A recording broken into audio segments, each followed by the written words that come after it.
Hello dear students. C എക്സാംസിൽ taxation പേപ്പറിൽ കുട്ടികൾക്ക് ഏറ്റവും കൂടുതൽ ചാലഞ്ചിങ് ആയിട്ട് വരുന്നൊരു ഏരിയയാണ് കോംപ്രിഹെൻസീവ് ക്വസ്റ്റ്യൻസ്. ഒരു 4-5 ചാപ്റ്റേഴ്സിനൊക്കെ കണക്ട് ചെയ്തിട്ടുള്ള ക്വസ്റ്റ്യൻസ് അല്ലേ എക്സാമിന് വരാറുണ്ട്. ഇൻകം ടാക്സിൽ അത് ടോട്ടൽ ഇൻകം കാൽക്കുലേഷൻസ് ആയിരിക്കും കൂടുതൽ ഉണ്ടാവുക. ജി എസ് ടിയിൽ കോംപ്രിഹെൻസീവ് രീതിക്കുള്ള കേസ് സ്റ്റഡി ക്വസ്റ്റ്യൻസ് ഉണ്ടാവും, അല്ലെങ്കിൽ ഡിസ്ക്രിപ്റ്റീവ് ക്വസ്റ്റ്യൻസ് ഉണ്ടാവും. Calculate net G S T payable എന്നുള്ള ക്വസ്റ്റ്യൻ, അതിൽ പല chapters especially I T C, പിന്നെ value of supply, T D S, T C S, payment, അങ്ങനെ പല ടോപ്പിക്സിൻ്റെയും കണക്ട് ചെയ്തിട്ടുള്ള ക്വസ്റ്റ്യൻസ് ആയിരിക്കും വരുന്നത്.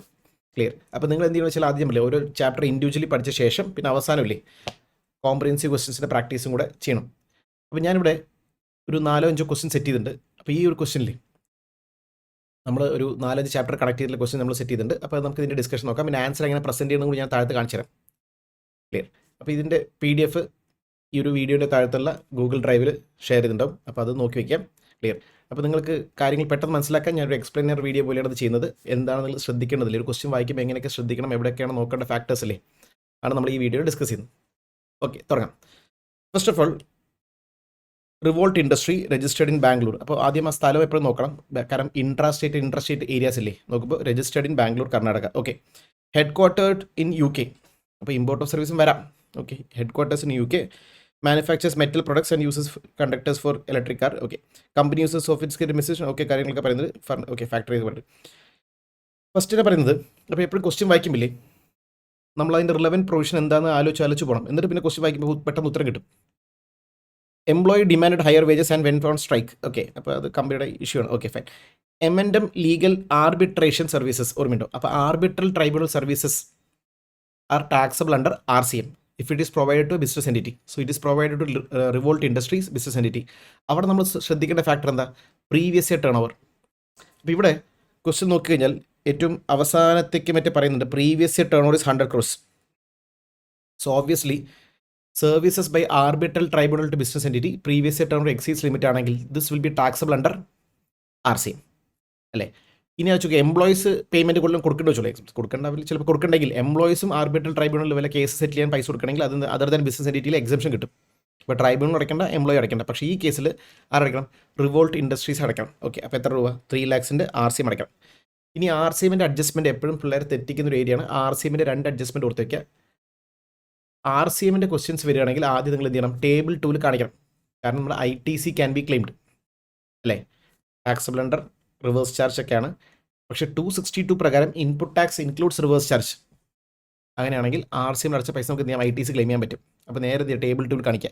താഴത്തൊരു നോട്ട് എഴുതുമ്പോൾ സ്പെസിഫിക് ആയിട്ട് പറയണം RCM payment should be always paid through cash ledger.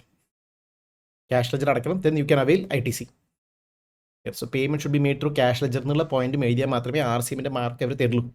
ഈ 2 അഡ്ജസ്റ്റ്മെൻറ്റ് ഓർത്തേക്ക് ടേബിൾ 2 ITC ക്ലെയിം ചെയ്യുന്നു. നേരെ മറ്റേ കാൽക്കുലേഷന് ശേഷം താഴത്ത് നോട്ടായിട്ട് എഴുതിയാൽ മതി RCM payment should be paid through cash ledger.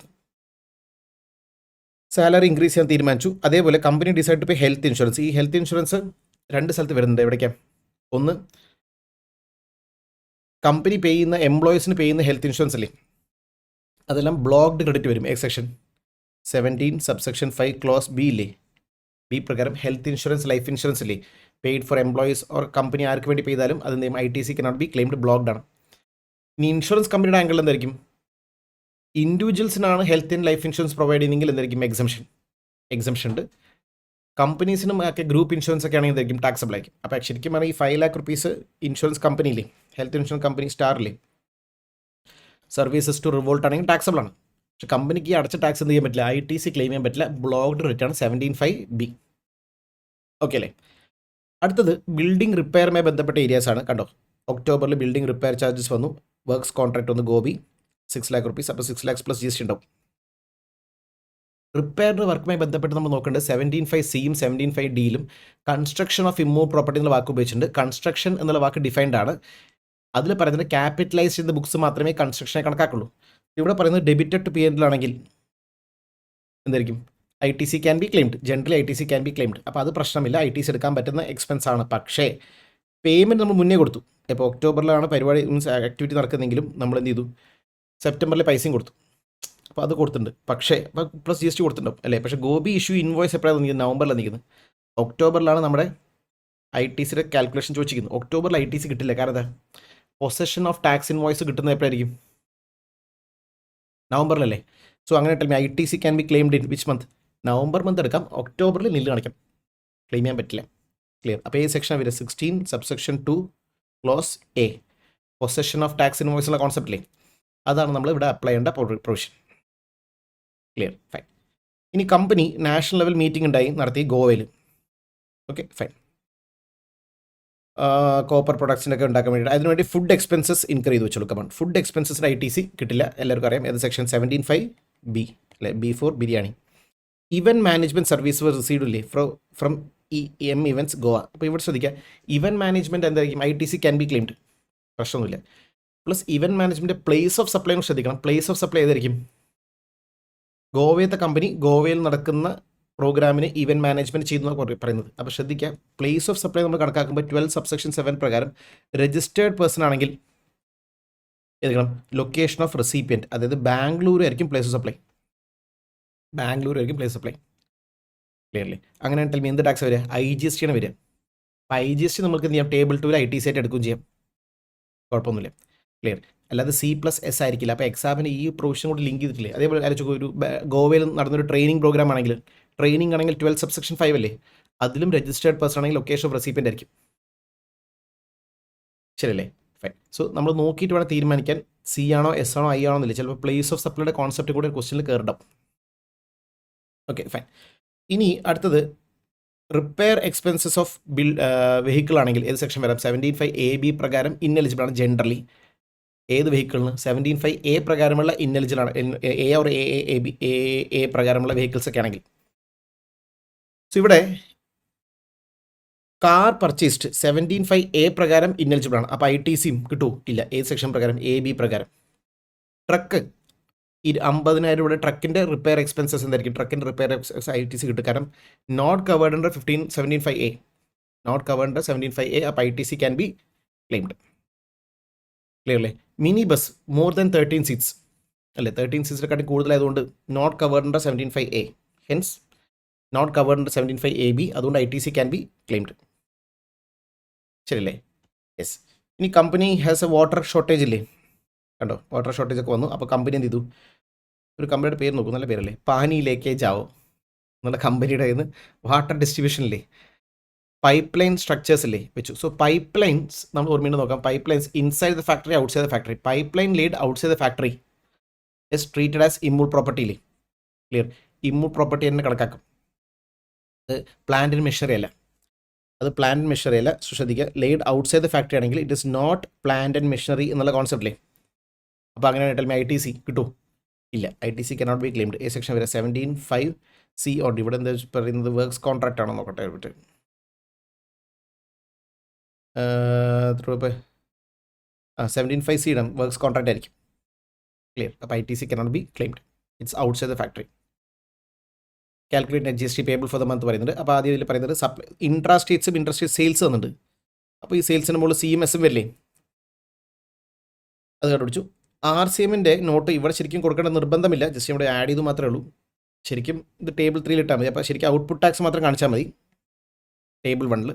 RCMൻ്റെ കാണിക്കേണ്ട ആവശ്യമില്ല, കാരണം that is not output tax, just ഇവിടെ മെൻഷൻ ചെയ്ത് മാത്രമേ ഉള്ളൂ. പിന്നെ ഇൻപുട്ട് ടാക്സിൽ കണ്ടോ, ഓപ്പണിംഗ് ബാലൻസ് ഇല്ല.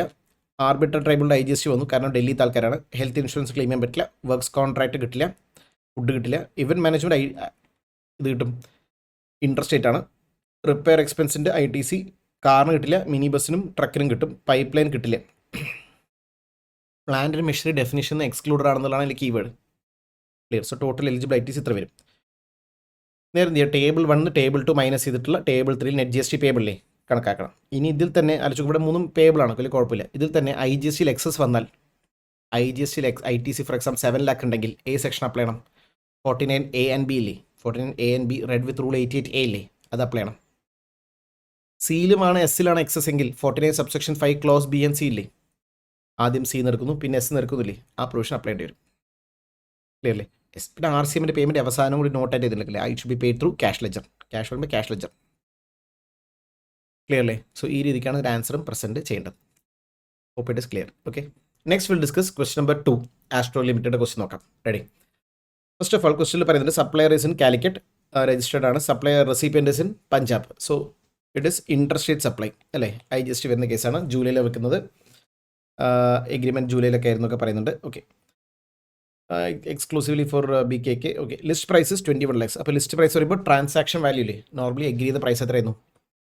15 സബ്സെക്ഷൻ 1 ട്രാൻസാക്ഷൻ വൈസ് വാല്യൂ അല്ലേ? ഫൈൻ. ഇപ്പോൾ എക്സാം ക്വസ്റ്റിൽ ഇപ്പോൾ കുറേ കണ്ടിട്ടുണ്ടല്ലോ, ഈ മാർക്കറ്റ് പ്രൈസ് തരും. For example market price 25 lakhs വെച്ചോളൂ. അത് കൺസിഡർ ചെയ്യേണ്ട ആവശ്യമില്ല, കാരണം റിലേറ്റഡ് പേഴ്സൺ ആണെങ്കിൽ മാത്രമേ മാർക്കറ്റ് പ്രൈസ് റിലവൻസ് വരുള്ളൂ. അപ്പോൾ മാർക്കറ്റ് പ്രൈസ് തന്നാലും റിലവൻ്റ് അല്ല if supplier and recipient are unrelated. ഇതെടുത്താൽ മതി, ട്രാൻസാക്ഷൻ വാല്യൂ എടുത്താൽ മതി. ഓക്കെ അല്ലേ? യെസ്. അടുത്ത ഡാറ്റ നിൽക്കുന്നത് machine was removed from the ഫാക്ടറിയില്ലേ, ജൂലൈയിലാണ് ഫാക്ടറിയിൽ നിന്ന് റിമൂവ് ചെയ്യുന്നത്, ജൂലൈ 28-ാം തീയതി. പക്ഷേ ഇൻവോയ്സ് കൊടുക്കുന്നത് ഓഗസ്റ്റിലാണ് അല്ലേ? അപ്പോൾ നമ്മൾ നോക്കേണ്ടത് ഇതാ, ടൈം ഓഫ് സപ്ലൈ പ്രകാരം removal is time of supply അല്ലേ? സോ ഈ സെക്ഷൻ വരെ 12 സബ്സെക്ഷൻ 2 ക്ലോസ് എ ഇല്ലേ, last date for issue of invoice is ഏതാ, റിമൂവൽ ഡേറ്റ് ഏതാ, 28/7. So time of supply is 28/7 ആണെങ്കിൽ it is supply is relating to which month? July month. July മാസം ലയബിലിറ്റിയിൽ calculation എടുക്കണം. Okay, അടുത്തത് credit period was given അല്ലേ, credit period was given, payment was done after due date. അപ്പോൾ late payment charges മേടിച്ചു, taxable ആണ്. A section പ്രകാരം 15 subsection 2 clause D പ്രകാരം late fees will be taxable. പക്ഷേ 12 സബ്സെക്ഷൻ 6 പ്രകാരം എപ്പോൾ അടച്ചാൽ മതി?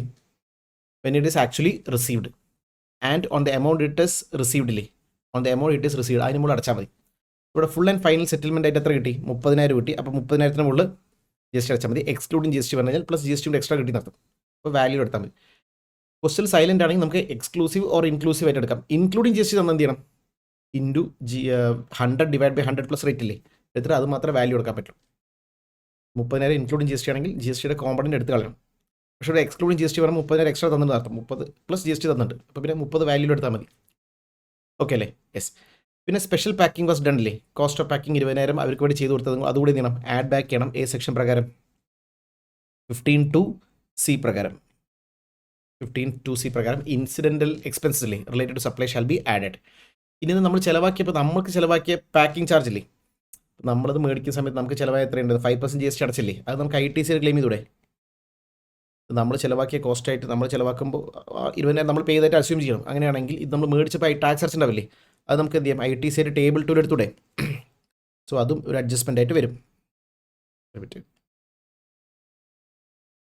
ITC. ഇനി മെഷീൻ സപ്ലൈ ചെയ്യുന്ന സമയത്ത് ഇൻസ്റ്റലേഷനിലെ was done by SR company. SR invoice കൊടുത്തിരിക്കുന്നത് ആസ്ട്രോയ്ക്കാണ്. അപ്പോൾ ആസ്ട്രോ പറഞ്ഞിട്ട് ഇൻസ്റ്റലേഷൻ ചെയ്ത് കൊടുത്തിരിക്കുന്നത്, സപ്ലയർ പറഞ്ഞിട്ട് ഇൻസ്റ്റലേഷൻ ചെയ്ത് കൊടുത്തിരിക്കുന്നത്. Invoice was issued by SR limited. പക്ഷേ payment was settle by BKK.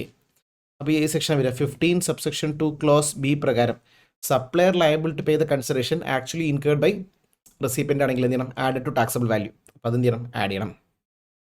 Okay അല്ലേ? 3,50,000 ആഡ് ചെയ്യണം അല്ലേ? ഫൈൻ.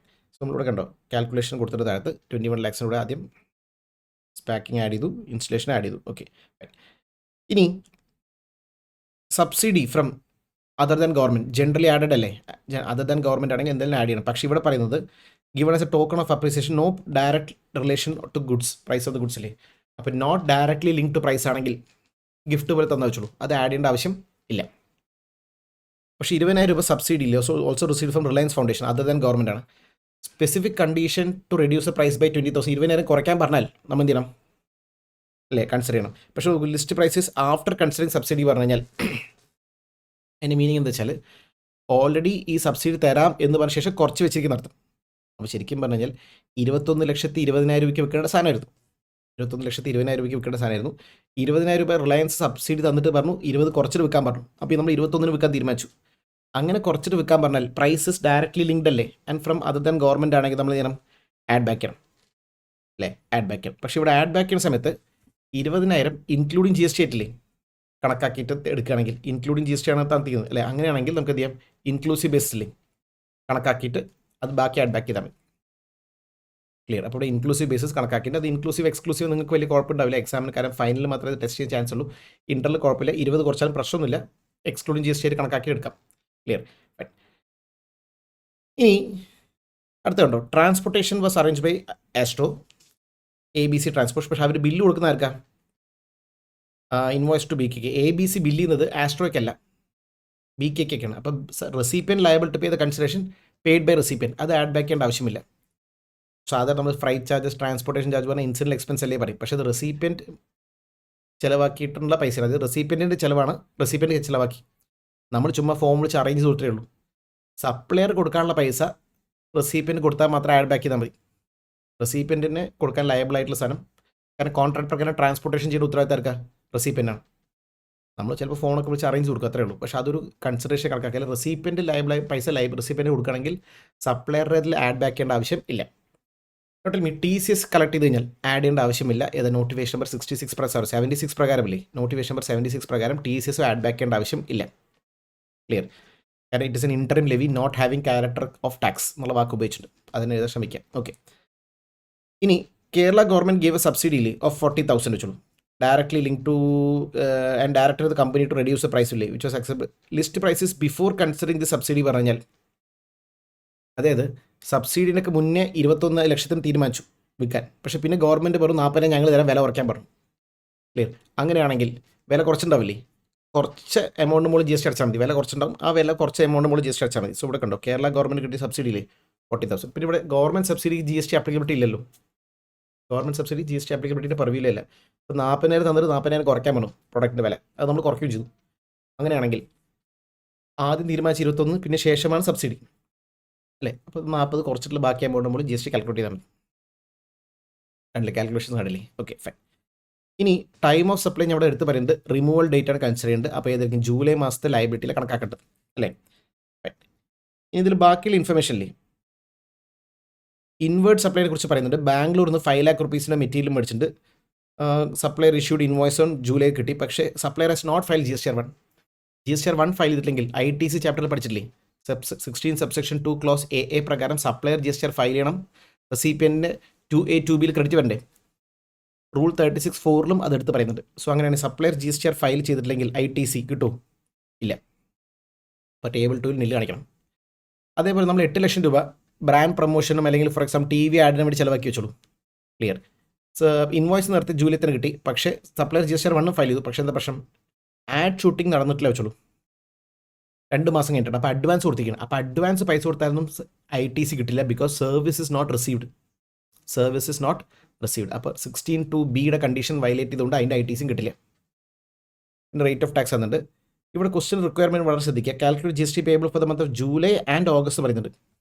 ജൂലൈ ആൻഡ് ഓഗസ്റ്റ് പറയുമ്പോൾ ഇതിൽ ചെറിയ മൈന്യൂട്ടായിട്ട് ഫാക്ടർ എന്ന് വെച്ചാൽ ജൂലൈയിൽ പ്രൊഡക്റ്റിൻ്റെ റേറ്റ് ഒക്കെ കണക്കാക്കണം. ഈ പറയുന്ന ലേറ്റ് ഫീയുടെ പൈസ എപ്പോഴാണ് കിട്ടിക്കുന്നത്? ഓഗസ്റ്റ് അല്ലേ? കണ്ടോ, ലേറ്റ് ഫീയുടെ പൈസ കിട്ടുന്ന ഓഗസ്റ്റ് അല്ലേ? അപ്പോൾ അതിൻ്റെ ടാക്സ് അടച്ചാൽ മതി, ഓഗസ്റ്റ് അടച്ചാൽ പോരെ? സോ അങ്ങനെയും വരാം. അതായത് പ്രൊഡക്റ്റ് വിറ്റ് നമ്മൾ ജൂലൈയിൽ അടയ്ക്കണം, ജൂലൈ ടാക്സ് ഓഗസ്റ്റ് അടക്കണം. പിന്നെ ലേറ്റ് ഫീ കിട്ടുന്നത് ഫോർ എക്സാമ്പിൾ ഡിസംബറിലാണെങ്കിൽ ഡിസംബറിൽ അടച്ചാൽ പോരെ? അതിന് മാത്രം ഡെബിറ്റ് നോട്ട് ഇഷ്യൂ ചെയ്തിട്ട് അതിന് മാത്രം ടാക്സ് അപ്പം അടച്ചാൽ പോരെ? ക്ലിയർ? അപ്പോൾ അത് രണ്ടും സെപ്പറേറ്റ് ടൈം ഓഫ് സപ്ലൈ വരാമെന്നർത്ഥം. മനസ്സിലായോ? പ്രൊഡക്റ്റ് വിറ്റതിന് നമ്മൾ GST ഒരിക്കൽ, പിന്നെ അതിൻ്റെ ലേറ്റ് ഫീ കിട്ടുന്ന 4 മാസം കഴിഞ്ഞിട്ടാണെങ്കിൽ 4 മാസം കഴിഞ്ഞിട്ട് അടുത്ത GST അടയ്ക്കേണ്ടി വരും. Clear? So that is also considered this question. അപ്പോൾ ഒന്ന് വായിച്ച് വയ്ക്കാം. ക്ലിയർ അല്ലേ? ഓക്കെ. ഇപ്പോൾ വാല്യൂ ഓഫ് സപ്ലൈ കാൽക്കുലേഷൻസ് കൊടുത്തിട്ട് നോക്കി വയ്ക്കാം. ഇനി question number 3 is based on amendment. Clear? അപ്പോൾ അമെൻമെൻറ്റ് എന്ന് വെച്ചാൽ first of all local delivery service ആണെങ്കിൽ നമുക്കറിയാം ഇപ്പോൾ 9 subsection 5 പണ്ട് ഏതൊക്കെയായിരുന്നു? Transportation, housekeeping, accommodation, restaurant ആയിരുന്നു. ഇപ്പോൾ എല്ലും കൂടെ ആഡ് ചെയ്തു, ശരിയല്ലേ? പണ്ട് THAR ആയിരുന്നു, THAR. ഇപ്പോൾ LTHAR അല്ലെ, ലേണിംഗ് ഉള്ള THAR വണ്ടി ഓർത്ത് വെച്ചാൽ മതി. ലോക്കൽ ഡെലിവറിയും കൂടെ ഇപ്പോൾ എന്ത് ചെയ്തിട്ടുണ്ട്? ആഡ് ചെയ്തിട്ടുണ്ട്. ലോക്കൽ ഡെലിവറി സർവീസ് ഇല്ലേ, ഈ പോർട്ടർ പോലത്തെ ആപ്പൊക്കെ ഇല്ലേ, അത് ആഡ് ചെയ്തിട്ടുണ്ട്. അതിൽ എന്ത് പറയുന്നത്? സപ്ലയർ രജിസ്റ്റേർഡ് അല്ലെങ്കിൽ ആപ്പാണ് ലയബിലിറ്റി പേ GST. സോ ഇവിടെ നോക്കൂ, service provide by mister Dileep and registered through an application call pickit 500. അങ്ങനെയാണെങ്കിൽ 9(5) പ്രകാരം ECOS ലയബിലിറ്റി പേ GST, ശരിയല്ലേ? മിസ്റ്റർ സന്ദീപ് രജിസ്റ്റേർഡ് ആണെങ്കിൽ ദിലീപ് രജിസ്റ്റേർഡ് ആണെങ്കിൽ ദിലീപിന് അടയ്ക്കണം. ക്ലിയർ? ഫൈൻ. ഇനി ഇത്തവണ വന്ന അമെൻമെൻ്റ് ആണ് ഹെൽത്ത് ഇൻഷുറൻസ് ബന്ധപ്പെട്ട ക്വസ്റ്റ്യന്. ബിർള ഇൻഷുറൻസിൻ്റെ സന്ദീപ് ആൻഡ് ഫാമിലി ആണെങ്കിൽ ഇൻഷുർഡ് ഇസ് എൻ ഇൻഡിവിജ്വൽ ആണെങ്കിൽ you can claim exemption, GST അടയ്ക്കേണ്ട ആവശ്യമില്ല. ലൈഫ് ഇൻഷുറൻസിനും ഹെൽത്ത് ഇൻഷുറൻസിനും. കമ്പനിയാണ് ചെയ്യുന്നതെങ്കിൽ എന്തായിരിക്കും? ടാക്സബിൾ ആണ്, കാരണം അത് ഗ്രൂപ്പ് ഇൻഷുറൻസ് കാറ്റഗറി വരെ അത് GST വരും. പ്ലസ് കമ്പനിക്ക് അതിൻ്റെ ITC കിട്ടുമോ? അതുമില്ല. അതും കൂടെ അതിൽ കണക്ഷനാണ്, ലിങ്ക്ഡാണ്. ഓക്കെ, സോ ഇതൊന്ന് വായിച്ചു വയ്ക്കാം. ഓക്കെ, നെക്സ്റ്റ് നമുക്ക് ഡിസ്കസ് ചെയ്യാനുള്ളത് MCQ case study based questions ആണ്. നോക്കാം. Sahil started business as trader. Okay, on this date turn over exceeds 40 lakhs on this date. എപ്പോഴും ആ ക്വസ്റ്റ്യനിൽ ഒരു ഡാറ്റ വരുന്നില്ല, അതൊന്ന് നോട്ട് ചെയ്ത് വയ്ക്കുക. കാരണം 19/1 ആണ് നമ്മുടെ ലയബിളായ ഡേറ്റ് അല്ലേ? ആപ്ലിക്കേഷൻ കൊടുക്കുന്നത് 16-21 ആണെങ്കിൽ അടുത്ത് നോക്കേണ്ട ഫാക്ടർ എന്താ? ആപ്ലിക്കേഷൻ വിത്തിൻ 30 ഡേയ്സ് ആണോ നോക്കണം. എസ് ഓർ നോ ആണല്ലോ. ജാനുവരി പറയുമ്പോൾ ഫെബ്രുവരി 19th വരെ ടൈം ഉണ്ടെങ്കിലും അതിന് മുമ്പല്ലേ. സോ അങ്ങനെ means within 30 days correct. Now listen, registration was granted on 22-ാം തീയതി ഗ്രാൻഡ് ചെയ്തു. ഓക്കെ, ഇനി പുള്ളിയെടുത്ത് സ്റ്റോക്ക് ഡീറ്റെയിൽസ് തന്നിട്ടുണ്ട്. ക്ലിയർ. 21-ാം തീയതി സ്റ്റോക്ക് തന്നിട്ടുണ്ട്, 18-ാം തീയതി സ്റ്റോക്കും ക്യാപിറ്റൽ ഗുഡ്സ് തന്നിട്ടുണ്ട്, 16-ാം തീയതി 18-ാം തീയതി ഒക്കെ തന്നിട്ടുണ്ട്. നൗ ടെൽ മീ, ഇവിടെ അപ്ലൈ ചെയ്യേണ്ട പ്രൊവിഷൻ ഏതാ? 18(1)(a പ്രകാരമുള്ള സ്റ്റോക്കിൻ്റെ ITC ക്ലെയിം ചെയ്യാൻ പറ്റും. Immediately preceding the light he becomes liable four registration day. Liable four registration 18-ാം തീയതി ആണെങ്കിൽ 19-ാം തീയതി ആണെങ്കിൽ 18-ാം തീയതി സ്റ്റോക്ക് ഉണ്ടാവില്ലേ, അതിൻ്റെ ITC ക്ലെയിം ചെയ്യാൻ പറ്റും അല്ലേ. പക്ഷേ അതിലും കണ്ടീഷൻ ഉണ്ട് 18(2) പ്രകാരം it should be purchase within 1 year. Purchase within 1 year അല്ലേ. സോ അങ്ങനെ നോക്കുകയാണെങ്കിൽ ഇവിടെ 18th സ്റ്റോക്കിൻ്റെ ITC കിട്ടും, ക്യാപിറ്റൽ ഗുഡ്സ് കിട്ടില്ല, സ്റ്റോക്കിന് കിട്ടും. പിന്നെയോ ഇതിൽ 3000 രൂപയുടെ സാധനം 1 ഇയറിന് മുന്നെയാണ് 19-ൽ മേടിച്ചാണ്. അപ്പോൾ അതെന്ത് ചെയ്യണം? മൈനസ് ചെയ്യണം. സോ എഫക്റ്റീവ്ലി എത്ര? 25,000 ITC ഇല്ലേ, ക്യാൻ ബി ക്ലെയിംഡ്. സോ ഇവിടെ first of all effective date വെച്ചിട്ട് ഏതാ? ലയബിളായ ഡേറ്റ്. അതിൻ്റെ കാരണം എന്താ? Applications within 30 days. അപ്പോൾ റൂൾ 10 പ്രകാരം effective date is 19(1) which is liable date അല്ലേ. Sahil can claim ITC on dash അല്ലേ, ഓൺ സ്റ്റോക്കിൻ്റെ മുകളിൽ കിട്ടും. ആസ് പെർ 18(1)(a) പ്രകാരമുള്ള ITC ക്യാൻ ബി ക്ലെയിംഡ് അല്ലേ. ഞാൻ ജസ്റ്റ് മാർക്ക് വെച്ചിട്ടുണ്ട് ആൻസേഴ്സ് ഒക്കെ. Okay fine. Total eligible ITC നമ്മൾ എത്ര പറഞ്ഞു? 25,000 അല്ലേ പറഞ്ഞത്. 28-ന്ന് 3 മനസ്സിൽ 25,000. ഇവിടെ 25,000 എമൗണ്ട് ഇല്ല, നൺ ഓഫ് ദി അബോവ് ഇല്ലേ, അതാണ് അതിൻ്റെ ഉത്തരം വരിക. പിന്നെ സഹീൽ ഫയൽ ചെയ്യേണ്ട ഫോം ഏതാ? ITC 01 ആണ് ഫയൽ ചെയ്യേണ്ടത് അല്ലേ. നിങ്ങൾക്കറിയില്ല, ഫാദർ സൺ ട്രാൻസ്ഫർ സക്സഷൻ വരുമ്പോൾ 02-ഉം പിന്നെ ക്രെഡിറ്റ് റിവേഴ്സൽ വരില്ലേ, റിവേഴ്സൽ വരുമ്പോൾ 03 വരും. Okay fine. ഇത് 18(4) പ്രകാരമുള്ള 03 വരും. Okay fine. സോ ഇവിടെ ITC ക്യാൻ ബി ക്ലെയിം ചെയ്ത ITC 01 2 lakhs താഴെയതുകൊണ്ട് എന്ത് ചെയ്യേണ്ട ആവശ്യമില്ല, CA സർട്ടിഫിക്കറ്റിൻ്റെ ആവശ്യം ഇല്ല, ലിമിറ്റ് ഉണ്ടല്ലോ. ഡൺ. സോ ദാറ്റ് ക്വസ്റ്റ്യൻ കഴിഞ്ഞു. Okay fine. നെക്സ്റ്റ് നമുക്ക് നോക്കാനുള്ളത് ക്വസ്റ്റ്യൻ നമ്പർ 4. സരിഗമ മ്യൂസിക് ഇല്ലേ, partnership firm, registered person. Okay, registered ആയിട്ട് അപ്ഡേറ്റ് ചെയ്യാം, കാരണം ഇതിൽ ഇൻവോയ്സ് വാസ് ഇഷ്യൂഡ് എന്ന് പറയുന്നുണ്ടല്ലോ. ഓക്കെ, ഇൻവോയ്സ് ഇഷ്യൂ ആണെങ്കിൽ registered person, organise musical event. ഇവിടെ എൻട്രി ഫീസ് 800 പെർ പേഴ്സൺ ആണെങ്കിൽ എന്തായിരിക്കും? ടാക്സബിൾ ആണ് അല്ലേ. More than 500. 400 പെർ പേഴ്സൺ ഉള്ള നോർമൽ കാറ്റഗറി ആണെങ്കിൽ എന്തായിരിക്കും? എക്സംപ്റ്റഡ്. Okay fine. ഇവൻറ്റിന് വിദ്യാഭോക്സൽ സിംഗറിലെ വന്നു എന്നൊക്കെ പറയുന്നുണ്ട്. ഇപ്പോൾ ഒരു 2000 പേര് പാർട്ടിസിപ്പേറ്റ് ചെയ്തു. 1000 പ്രീമിയം, ബാക്കി 1000 എന്തായിരിക്കും? Normal category. അപ്പോൾ 1000-ന് മുകളിൽ GST, 1000-ന് മുകളിൽ GST അപ്ലിക്കബിലിറ്റി വരാം, കാരണം 800 വെച്ച് കണക്കാക്കുമ്പോൾ GST വരും. 400 ആണെങ്കിൽ GST വരില്ല അല്ലേ. ഷീ റിസീവ് 1,49,000 rupees എന്തായിരിക്കും? ടാക്സബിൾ ആണ്, കാരണം വെസ്റ്റേൺ മ്യൂസിക് അല്ലേ ഇവിടെ. വെസ്റ്റേൺ മ്യൂസിക് ആണെങ്കിൽ അതും എന്തായിരിക്കും? ടാക്സബിൾ ആയിരിക്കും. സ്പോൺസർഷിപ്സ് പെയ്ഡില്ലേ by Byju's limited body corporate. Supplier body corporate അല്ല, റെസിപ്പിയൻ ബോഡി കോർപ്പറേറ്റ് ആണ്, ഇന്ത്യയിലാണ് അല്ലേ. സോ 3,80,000 കൊടുത്തു കഴിഞ്ഞാൽ ടാക്സബിൾ അണ്ടർ RCM വരില്ലേ, RCM. അപ്പോൾ നമ്മൾ രജിസ്റ്റേഡ് ആണെങ്കിൽ നമ്മൾ ഇൻവോയ്സ് കൊടുത്തിട്ടുണ്ട്. ഇവിടെ RCM ഇൻവോയ്സിന് ആവശ്യമില്ല, കാരണം സപ്ലയർ രജിസ്റ്റേഡ് ആണ്. അപ്പോൾ നമ്മൾ നോക്കേണ്ടത് date of payment or 61st day of invoice whichever is earlier അല്ലേ, അങ്ങനെ ടൈം ഓഫ് സപ്ലൈ വരിക. ഇവിടെ പേയ്മെൻറ്റ് സെറ്റിൽ ചെയ്തത് ബൈജൂസ് ഇതിൻ്റെ ടാക്സ് അടച്ചത് 20/11 തന്നിട്ടുണ്ട്.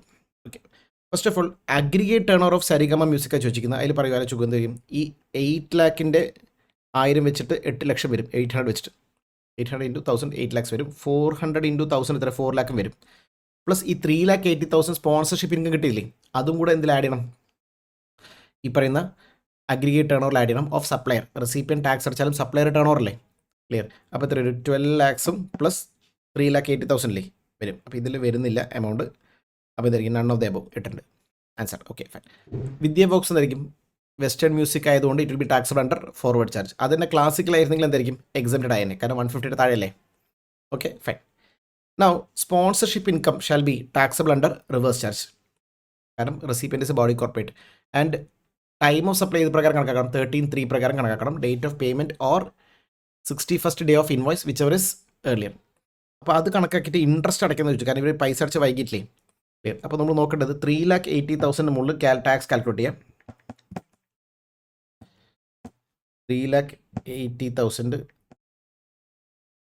ഇൻറ്റു 18% ടാക്സ് കണക്കാക്കുമ്പോൾ എത്രയും 68,400 വരും. ഇതിൻ്റെ ഡ്യൂ ഡേറ്റ് എപ്പോഴാണ് വരിക വെച്ച് കഴിഞ്ഞാൽ ആലോചിക്കൂ, ഇൻവോയ്സ് ഇഷ്യൂ ചെയ്തിട്ട് 61st ഡേൻ്റെ അത് പൈസ കൊടുത്തിട്ടില്ല, കാരണം പേയ്മെൻറ്റ് സെറ്റിൽ ചെയ്യുന്ന ഓഗസ്റ്റ് അല്ലേ, ഏപ്രിലിലെ സർവീസ് ഉള്ളത് അല്ലേ.